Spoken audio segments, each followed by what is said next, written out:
Talk about pain. This lady, her last days, the surgeon just basically told me just give her as strong pain medicine as she can tolerate for her last days.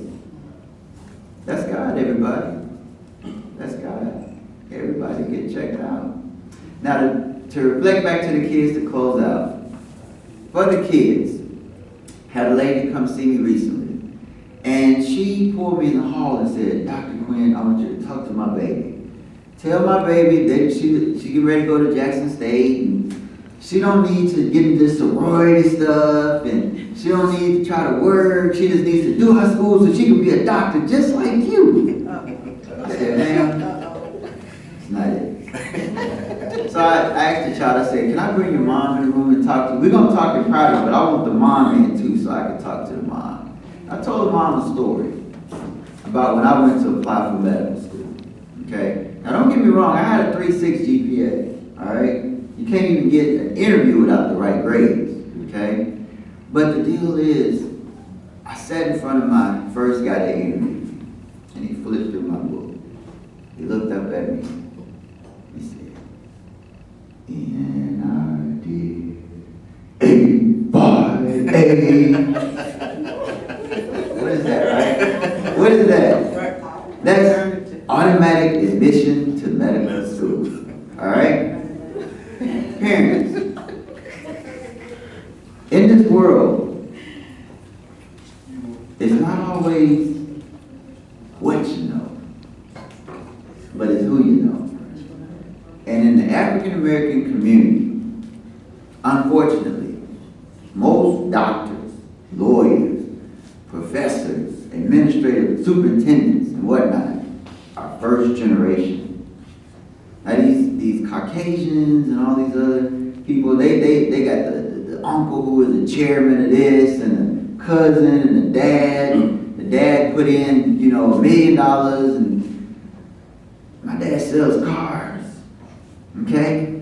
He was unable to make a call or say my boy is coming down there. So what do we have as African Americans? We have opportunities through networking programs such as fraternities, sororities, clubs, church organizations, being involved in different things. So what I want to impress on the parents is get your children involved. Get them busy. Help them learn socialization skills, because these are things that are going to take them far. Embrace education and grades, because without the grades, you're not going to get in the door. But once you get in the door, if you have experiences, when I was a child, my mom never ever let me get out of school and go home. Or on Saturday morning, when you wake up, you gotta go. She would have me playing football, baseball, soccer, everything. She even made me learn violin, piano, and we didn't have any money. She just found ways to get involved in different programs and whatnot. Like on a Saturday, she made me go mow yards. She would make me just walk up the street with a mower and knock on people's door and ask them, how much do you pay somebody to mow your yard? And I'd have to mow it for half of the price. and if it wasn't nothing for me to do, she'd make me mow yards for free. But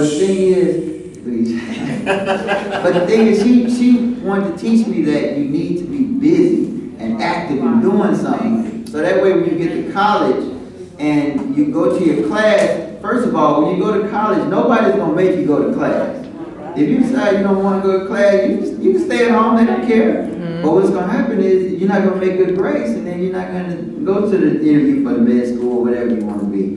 So it's important for the parents to keep the kids active and involved and stimulated, because the brain is a body part just like the other body parts, like the muscles. Like me, I work out, I lift weights, and the muscles grow. Well, if you got a kid that gets out of school and he goes home and plays those games, his brain is not going to be stimulated, and he's not going to be as mentally strong and able to go as far as he probably would have gone. And then the last thing I want to hit on, and this is a very healthy group in front of me here, but everybody's up early in the morning. But we have a lot of kids that are overweight right now. And we as parents, as Christians, responsibility is to try to tell the parents and the kids that, you know, start back exercising and getting involved in stuff, because remember, the human body, that's our temple, and we got to take care of it. A lot of these kids are overweight and being diagnosed with diabetes and hypertension now at an earlier age than ever. So I hope that the information that I've been blessed to present to you all will, you know, be valuable to you, and I thank you so much for allowing me to come.